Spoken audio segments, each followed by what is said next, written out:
السلام عليكم ورحمة الله وبركاته، اخواتنا حبايبنا، ازيكم عاملين ايه؟ يا رب تكونوا بخير.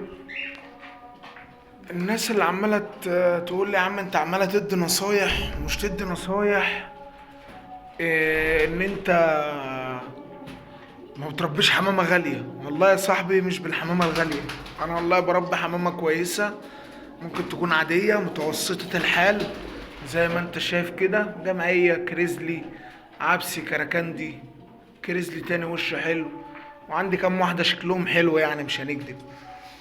بس الفكرة ان يا باشا ممكن يبقى عندك خبرة سنين وعندك شوية استيرات وكريزليات، ممكن يبقى انت مؤاخذة في الكلمة ما بتفهمش، زي ما بنخش عند غواي مالهمش في الغواية، متعرفش تألف فرد الحمام، متعرفش قيمة فرد الحمام، بس معاه فلوس يا باشا. ده بياكل وده بياكل، واحنا بنربي حاجات على قدنا، ولما بديك نصيحة بديها لك لله. يعني هو يا عم بنربي حاجات على قدنا، شوية ديكور اهو، اهوت يا باشا، اهو شوية ديكور على قدها، اهو حتة مسود على قده اهو.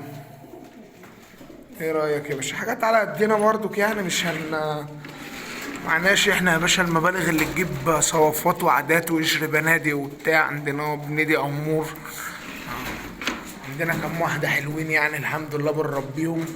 عشان انا كنت غاوي نش يا صاحبي، ف يعني كنت بربي حاجة تنفع للنش، وكنت بربي دماغ، يعني مش مركز قوي على حمامة الوزار، كنت بربي حمامة دماغها حلوة وجدعة، بس مش اكتر. فصاحبي بارك لي في حاجتي، ما تخشش تقول كلام سلبي، احنا ناس لسه بنبدأ على قدنا. ف يعني يعني نشكر الناس اللي عمالة تدعمنا، والناس اللي بتقف في ظهرنا وبتقول لنا حتى لو كلمة حلوة ودمها خفيف، ما تخشش تشتم وخلاص. الله يبارك لك.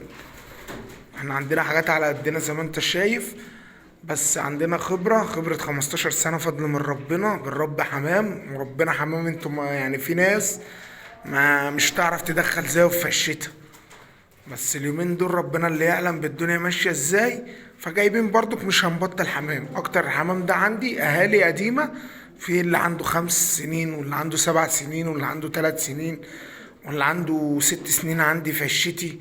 ف يعني ربنا يبارك لكل واحد في حاجته. ويا باشا خش هتلاقي فيديوهات تعجبك وحاجات الناس تتعلم منها، وقريب هنظبط ان احنا ننزل ازاي تعمل عيون وتخدم نفسك بنفسك، وربنا يبارك لكل واحد في حاجته. لو عجبك الفيديو خش اشترك في القناة واستنونا في كل جديد. سلام عليكم.